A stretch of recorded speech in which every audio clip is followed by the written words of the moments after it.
أكبر.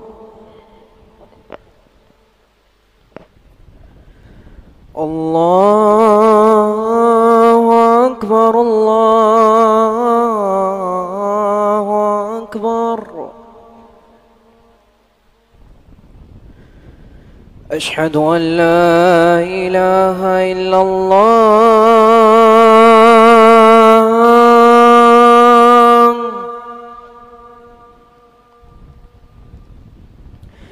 أشهد أن لا إله إلا الله.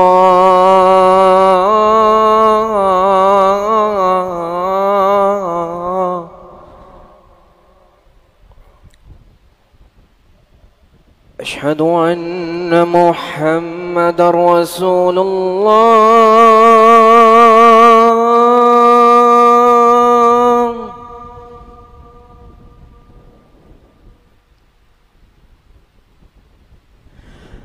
أشهد أن محمد رسول الله.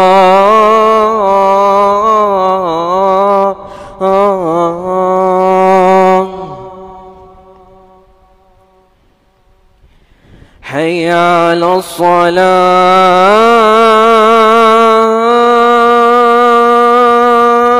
الصلاة. حي على الصلاة.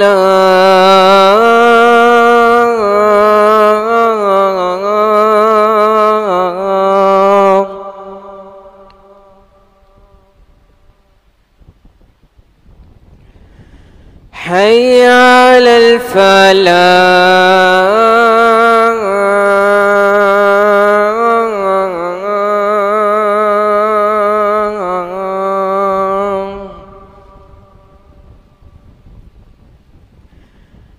حي على الفلاح.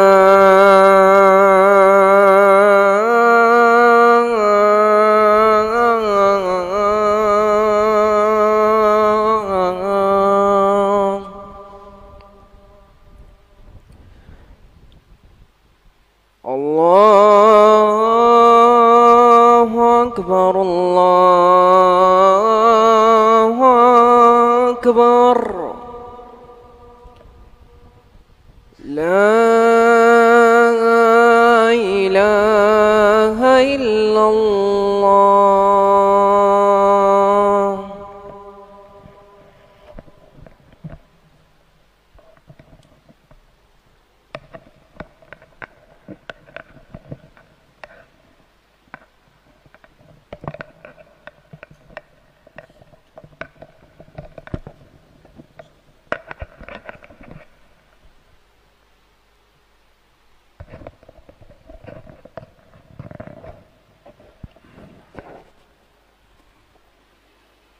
الحمد لله نحمده ونستعينه ونستغفره ونؤمن به ونتوكل عليه ونعوذ بالله من شرور أنفسنا ومن سيئات أعمالنا من يهده الله فلا مضل له ومن يضلل فلا هادي له وأشهد أن لا إله إلا الله وأشهد أن محمدا عبده ورسوله. أما بعد فإن خير الحديث كتاب الله وخير الهدي هدي محمد صلى الله عليه وسلم وشر الأمور محدثاتها وكل محدثة بدعة وكل بدعة ضلالة وكل ضلالة في النار. أما بعد أعوذ بالله السميع العليم من الشيطان الرجيم. وقالت اليهود عزير ابن الله وقالت النصارى المسيح ابن الله ذلك قولهم بأفواههم يضاهئون قول الذين كفروا من قبل قاتلهم الله أنى يؤفكون.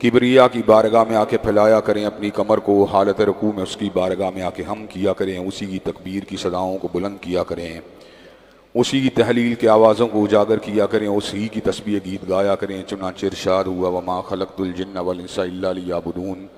اور میں نے نہیں بنایا جنات اور انسان کو مگر اپنی پوجا، اپنی بندگی اور اپنی عبادت کے لیے۔ حمد و ثنا کے بعد عرب عرب انگنت اور بے شمار درود و سلام ہوں اس ہستی اقدس و مقدس پر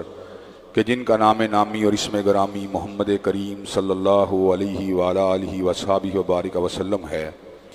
اللہ رب العزت نے امام کائنات علیہ الصلوۃ والتسلیم کو اہل کائنات کی ہدایت اور ان کی رہنمائی کے لیے مبعوث فرمایا، اور آپ کی ذات بابرکات کے ذریعے اہل کائنات کی ہدایت اور ان کی رہنمائی کا خوب بندوبست فرمایا۔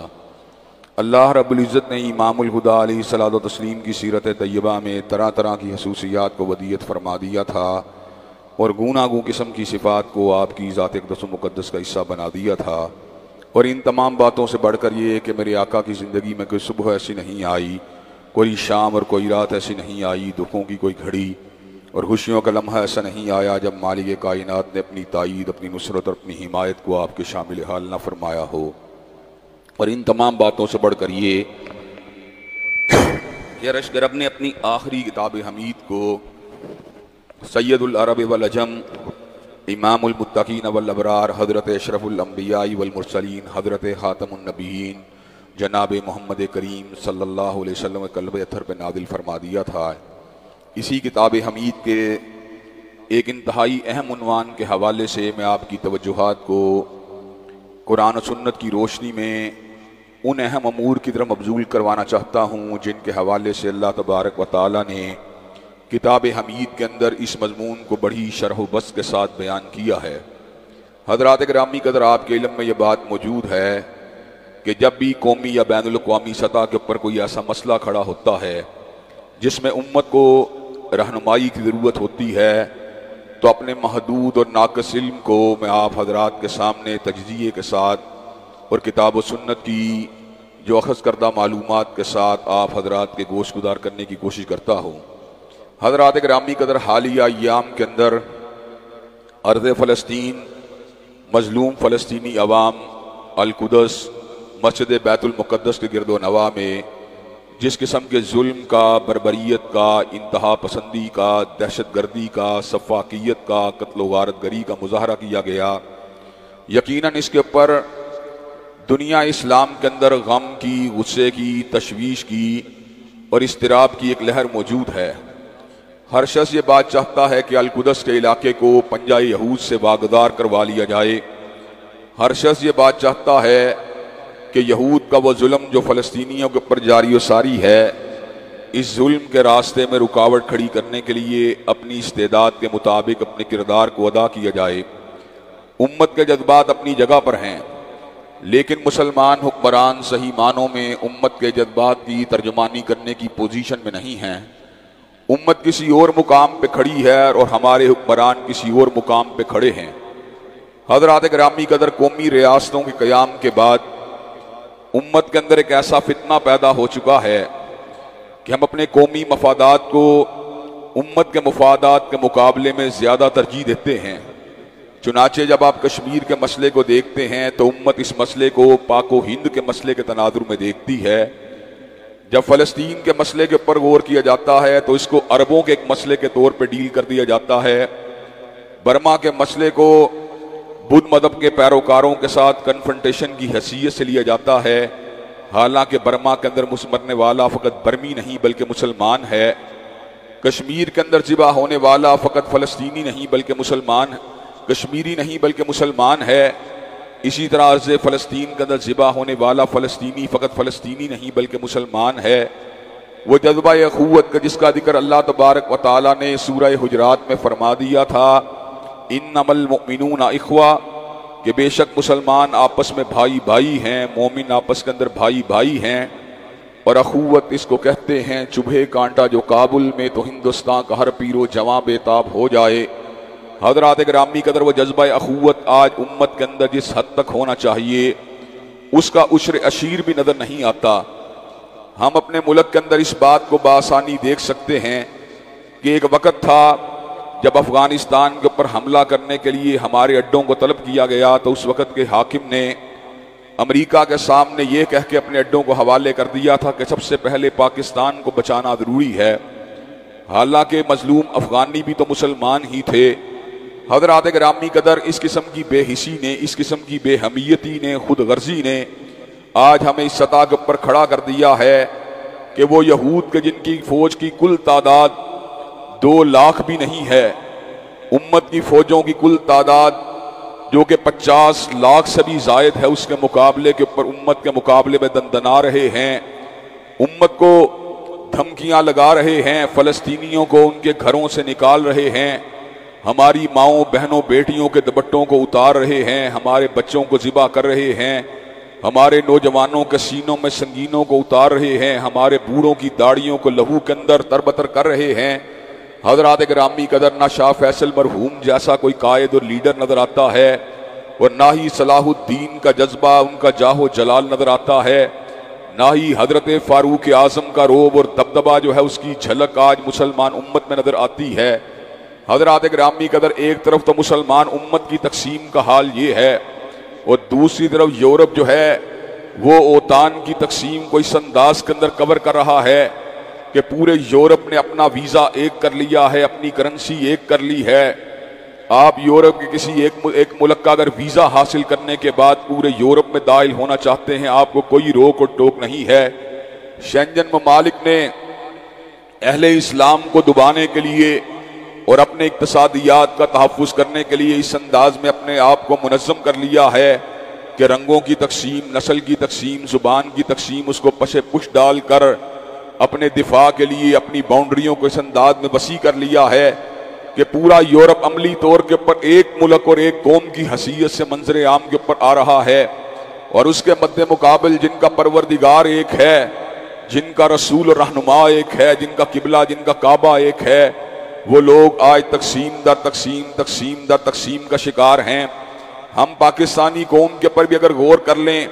کہیں برادریوں کی تقسیم ہے، کہیں پارٹیوں کی تقسیم ہے، کہیں شہروں کی تقسیم ہے، کہیں زبانوں کی تقسیم ہے، حالانکہ حضرت علامہ اقبال نے کہا تھا اپنی ملت پہ قیاس اقوام مغرب سے نہ کر، خاص ہے ترکیب میں قوم رسول ہاشمی۔ اپنی ملت پہ قیاس اقوام مغرب سے نہ کر، خاص ہے ترکیب میں قوم رسول ہاشمی۔ ان کی جمعیت کا ہے ملک و نسب پہ انحصار، اور قوت مذہب سے مستحکم ہے جمعیت تیری۔ حضرات گرامی قدر، لیکن آج ہماری جمعیت جو ہے وہ مذہب کے ساتھ مستحکم نظر نہیں آتی۔ ہم تو سن 71 کے اندر اس بڑے صدمے سے دوچار ہو چکے ہیں کہ ہم نے اپنے ایک بازو کو رنگ، نسل اور قوم کی بنیاد کے پر اپنے آپ سے کٹوا کر پرے پھینک دیا، اور اندرا گاندھی جیسی عورت کو یہ بات کہنے کا موقع دیا کہ میں نے نظریہ پاکستان کو خلیج بنگال کے اندر غرق کر دیا ہے۔ حضرات گرامی قدر، امت کا جو سیاسی پسماندگی ہے، امت کا جو حلف شار ہے، اس کا کیا حل ہے؟ اس کا حل حقیقت کے اندر اپنے اصل کی طرف پلٹنا، کتاب و سنت کی طرف مراجعت کرنا اور اپنے دشمنوں کو صحیح معنوں میں پہچاننا ہے۔ حضرات گرامی قدر، یہود کے حوالے سے آج ہمارے ملک کے اندر بھی کئی مرتبہ اس قسم کی بحوث کا آغاز ہو جاتا ہے کہ یہود کے ساتھ تعلقات کو استوار کرنے کے اندر کیا حرج ہے، ان کے ساتھ سفارتی تعلقات کو، اقتصادی تعلقات کو، خارجہ پالیسی کو ان کے ساتھ ہم آہنگ کرنے میں آخر کار کیا حرج ہے۔ اس حوالے سے مختلف طرح کی تعویلات کو بھی پیش کیا جاتا ہے، استدلال کو بھی پیش کیا جاتا ہے، ادلہ دلائل کو بھی پیش کیا جاتا ہے۔ حضرات گرامی قدر، جو میرے رب کی بات ہے وہ میرے رب کی بات ہے۔ وَمَنْ نَصْدَقُ مِنَ اللَّهِ قِيلًا وَمَنْ نَصْدَقُ مِنَ اللَّهِ حَدِيثًا۔ پروردگار عالم سے سچی بات کسی کی بھی نہیں ہو سکتی۔ جس کو رب میرا دشمن قرار دے وہ میرا دشمن ہے، اور جس کو رب میرا سجن قرار دے وہ میرا سجن ہے۔ جس کو پروردگار عالم میرے عدو میں شمار کرے وہ میرا عدو ہے، اور جس کو پروردگار عالم میرا ساتھی قرار دے میرا ساتھی ہے۔ حضرات گرامی قدر، پروردگار عالم نے اہل ایمان کو باہم محبت کرنے کا حکم دیا، اور یہود و نصارہ اور مشرکین کے حوالے سے اللہ تبارک و تعالیٰ نے اپنی رہنمائی کو واضح فرما دیا، اور خصوصاً یہود اور مشرکوں کے حوالے سے اللہ تبارک و تعالیٰ نے اس حقیقت کو بھی واضح فرما دیا کہ تمہارے اندر شدید ترین تم سے دشمنی رکھنے والے لوگ یا یہود میں نظر آئیں گے، یا مشرکوں کے اندر نظر آئیں گے۔ اور اللہ نے اس امر کا بھی اعلان فرما دیا وَلَن تَرْضَ عَنْكَ الْيَهُودُ وَلَا النَّصَارَىٰ حَتَّىٰ تَتَّبِعَ مِلَّتَهُمْ، اور یہود و نصارہ تم سے کبھی بھی راضی نہیں ہو سکتے یہاں تلک کہ تم ان کی ملت کی پیروی کرنا شروع نہیں کر دیتے۔ حضرات گرامی قدر، یہود جو ہیں وہ آدھے جھکاؤ پہ راضی نہیں، وہ آدھے سمجھوتے پہ راضی نہیں۔ نصارہ جو ہیں وہ آدھے کمپرومائز پہ راضی نہیں، وہ یہ بات چاہتے ہیں حرمت رسول اللہ کا مسئلہ ہو یا دفاع شاعر اللہ کا مسئلہ ہو، اس کے اوپر امت کو اپنے سٹانس کو بدل لینا چاہیے، اور امت کو امت کی حیثیت کی بجائے مکمل طور کے اوپر نیشن سٹیٹ کا جو تصور ہے اس کے اندر اپنے آپ کو ڈھال لینا چاہیے۔ حضرات گرامی قدر، جب میں یہود کے بارے میں مطالعہ کرتا ہوں، کتاب اللہ پکار پکار کے مجھے بتلاتی ہے یہود سے بچ کے رہنا، یہود سے بچ کے رہنا، یہود سے بچ کے رہنا۔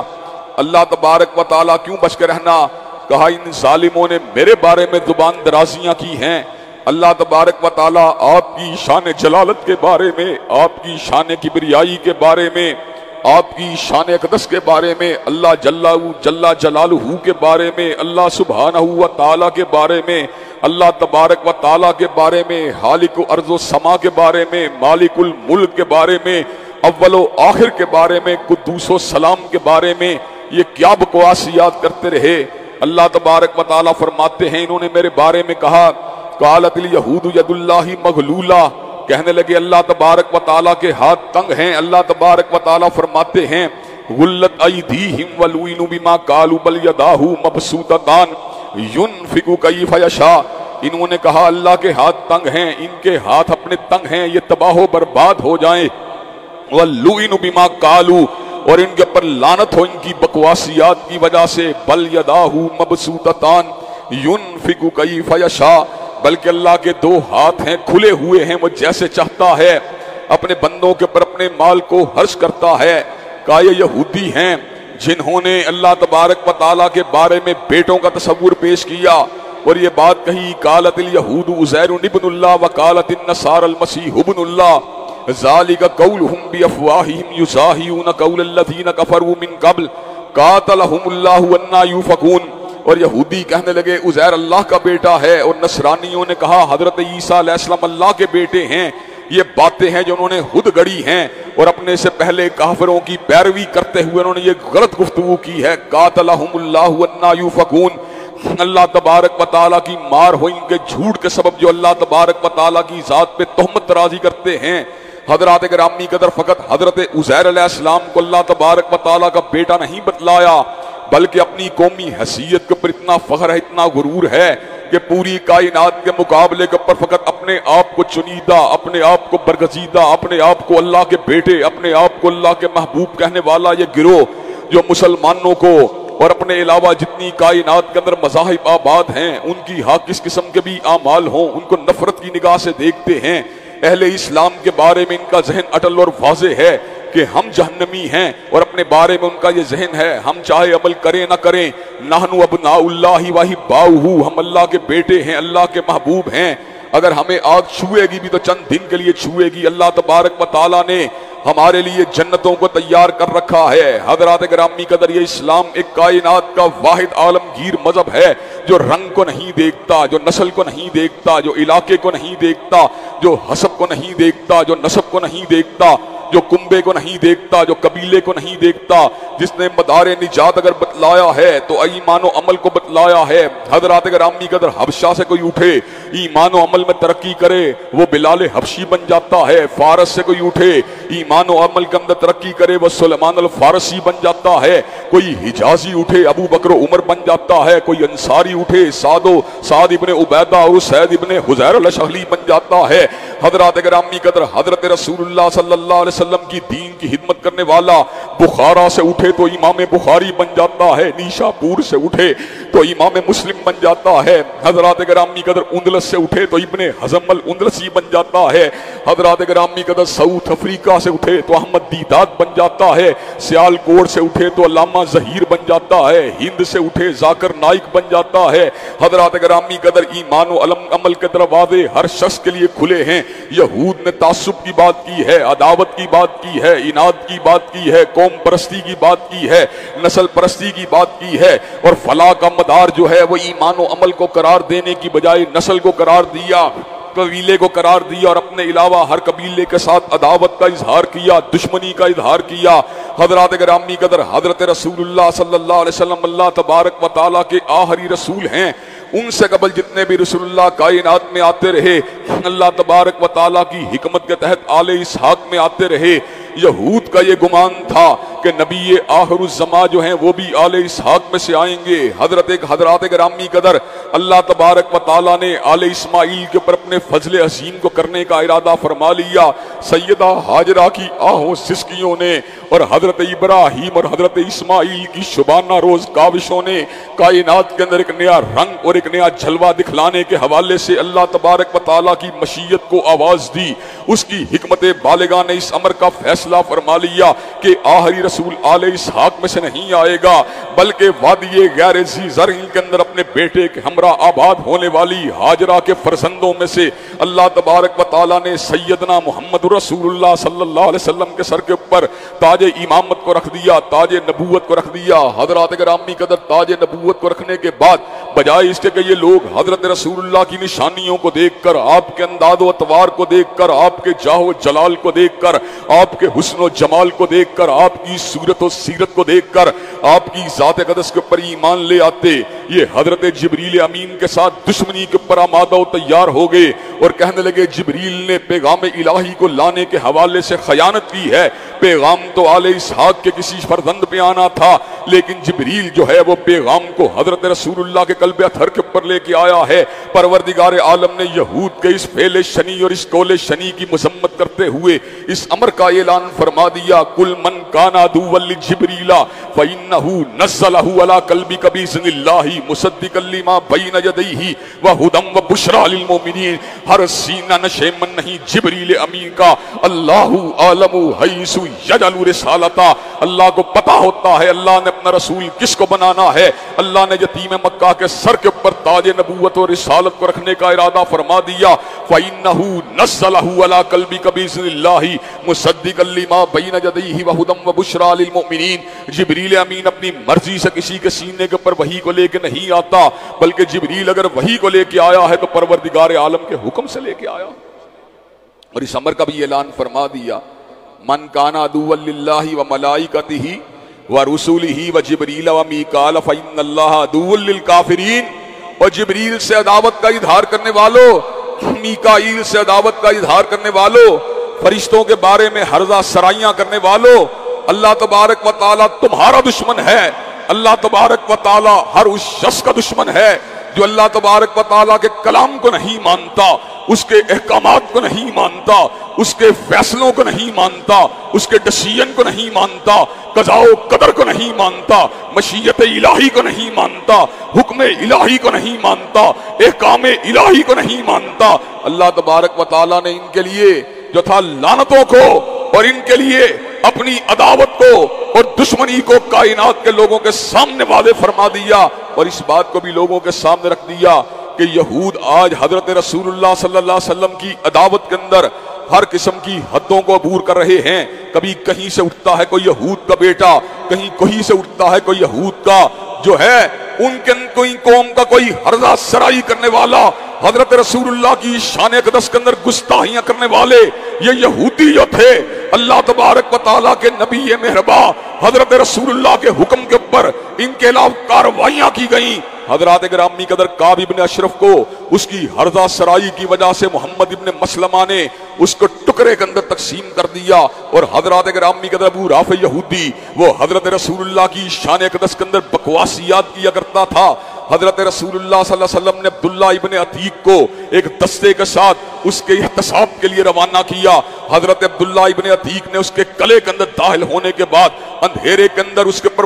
وار کیا وار کامیاب کرنے کے بعد حضرت عبداللہ ابن عتیق واپس پلٹے، اندازے کی غلطی کی وجہ سے سیڑھیوں کو پھلانگتے ہوئے زمین کے اوپر گرے۔ حضرات گرامی قدر پنڈلی مبارک جو تھی اس کی ہڈی ٹوٹ گئی۔ بارگاہ رسالت مآب میں حاضر ہوئے، حضرت رسول اللہ نے عبداللہ ابن عتیق کی پنڈلی مبارک کے اوپر اپنے دست اقدس کو رکھا، ہڈی جڑ گئی اور یوں محسوس ہوا کبھی ہڈی کے اندر کوئی ہم آیا ہی نہیں تھا۔ حضرات گرامی قدر وہ یہود جنہوں نے حضرت رسول اللہ کی شان اقدس کے اندر گستاخیاں ہی نہیں کی بلکہ حضور اقدس علیہ السلام کی ذات اقدس کو جادو کا نشانہ بنایا، جادو کے وار بھی حضرت رسول اقدس کی ذات اقدس کے اوپر کرنے کی ناپاک جسارت کی۔ یہ الگ بات ہے کہ پروردگار عالم کی حفاظت خاص کی وجہ سے نبی مہربان اللہ تبارک و تعالی یہود کے اس وار سے بھی محفوظ رہے۔ حضرات گرامی قدر پروردگار عالم نے اپنے نبی کی نصرت کے لیے آسمان سے سورہ فلق کا نزول فرما دیا، آسمان سے سورہ ناس کا نزول فرما دیا۔ فلق اور ناس کو جب پڑھ پڑھ کر یہودیوں کی لگائی ہوئی گرہوں پہ پھونکا گیا، جادو کا وار ٹوٹ کے بکھر گیا اور حضرت رسول اللہ کے امتیوں کو اس بات کو سمجھایا گیا آج بھی تمہارے اوپر کوئی جادو کے وار کو لے کے آئے، کوئی ٹونے کو لے کے آئے، کوئی سحرکاری کے وار کو لے کے آئے، فلق اور ناس کو پڑھو۔ جس طرح حضرت رسول اللہ کو اللہ تبارک و تعالیٰ نے ان کے مکر و دجل سے محفوظ و مامون فرما لیا تھا، اللہ تمہیں بھی ان کے مکاری و دجالی سے محفوظ کر لے گا۔ حضرات گرامی قدر یہ حضرت رسول اللہ کے خلاف سازشیں کرنے والے اور سازشوں کے تانوں بانوں کو بننے والے پھر مقام خیبر کے اوپر ان کے ساتھ یادگار مقابلہ ہوا، جس مقابلے کے اندر علم فتح کو سیدنا علی المرتضیٰ کے ہاتھ کے اندر تھمایا گیا۔ سیدنا علی المرتضیٰ آشوب چشم کے مس کے اندر مبتلا تھے۔ حضور اقدس نے صلی اللہ علیہ وسلم اپنے لعاب دہن کو حضرت علی المرتضیٰ کی چشم مبارک کے اوپر لگایا۔ سیدنا علی المرتضیٰ رضی اللہ تعالیٰ عنہ کی چشم مبارک جو تھی اس کے اوپر ہر قسم کے آثار جاتے رہے۔ حضرات گرامی قدر خیبر کے قلعے کا چوبدار مرحب اپنے آپ کو بڑا ہی پہلوان سمجھتا تھا، اپنے آپ کو بڑا ہی شجاع اور بڑا ہی دلیر سمجھتا تھا، لیکن حضرات گرامی قدر مرحب جس وقت سیدنا حیدر کرار کے مقابلے کے پر آیا اس کو یہ بات سمجھ میں آئی تلوار کی کاٹ کس چیز کا نام ہے اور ماہر تلوار زنج ہوتا ہے، اس کا انداز و اتوار کیا ہوتا ہے۔ سیدنا حیدر کرار نے مرحب کو پچھاڑ کر خیبر کے قلعے کو فتح کر کے اس بات کو ثابت کر دیا کہ جو اللہ تبارک و تعالیٰ کا تابعدار ہے وہ اللہ کے دشمنوں کے پر غالب آ کے رہے گا۔ حضرات گرامی قدر یہود کی ایک تاریخ ہے، اللہ تبارک و تعالیٰ کی ناشکریوں کے حوالے سے ان ظالموں نے اللہ تبارک و تعالیٰ کی نعمتوں کی ناشکری کی تھی، ان کے پر اللہ تبارک و تعالیٰ نے بادلوں کو سایہ فگن کر دیا، ان کے لیے آسمان سے من و سلوہ کا نزول فرما دیا۔ حضرات گرامی قدر دھوپ سے بادل ان کی حفاظت کیا کرتے تھے اور آسمان سے ان کے لیے اللہ تبارک و تعالیٰ نے من و سلوہ کا نزول فرما دیا اور ان کے لیے پانی پینے کی ضرورت اس انداز میں پورا فرما دیا۔ فَقُلْ نَضْرِبْ بِعَصَاكَ الْحَجَرَ، پروردگار عالم نے سیدنا موسیٰ کو اس بات کا حکم دیا پتھر کے پر اپنے عصا کو ماریں، فَانْفَجَرَتْ مِنْ حُسْنَتَ عَشْرَةَ عَيْنًا، پتھر میں سے اللہ تبارک و تعالیٰ نے 12 چشموں کا رواں فرما دیا۔ حضرات گرامی قدر آسمان سے اترنے والے رزق کو اور پتھر سے نکلنے والے چشموں کو دیکھنے کے باوجود بھی یہ پروردگار عالم کی ناشکری کے پر آمادہ و تیار رہے اور یہ بات کہنے لگے لن نصبر علی طعام واحد فادع لنا ربک یخرج لنا مما تنبت الارض من بقلها وقثائها وفومها وعدسها وبصلها، کہا ہمیں زمین کی ترکاریوں کی ضرورت ہے، زمین کی دالوں کی ضرورت ہے، زمین کے گنڈوں کی ضرورت ہے، مسور کی دال کی ضرورت ہے، حضرات گرامی قدر ککڑی کی ضرورت ہے۔ اللہ تبارک و تعالیٰ کے بھیجے ہوئے رسول سیدنا موسیٰ علیہ السلام نے اس امر کا اعلان فرما دیا اتستبدلون الذی هو ادنی بالذی هو خیر، اللہ تمہیں اعلیٰ کی طرف بلاتا ہے تم ادنیٰ کی طرف دوڑتے ہو۔ اور اللہ تبارک و تعالیٰ نے ہمیں یہود کے انداز و اطوار سے اس حوالے سے آگاہ کر دیا کہ یہود وہ لوگ ہیں جو کائنات کے ذلیل ترین لوگ ہیں۔ اللہ نے ہمیں اس بات کا پتہ بتلا دیا یہ اللہ کے غضب کو لے کے لوٹے، یہ اللہ کی لعنتوں کو لے کے لوٹے۔ اللہ اس کی وجہ کیا ہے؟ کہا ضربت علیہم الذلۃ والمسکنہ وباؤوا بغضب من اللہ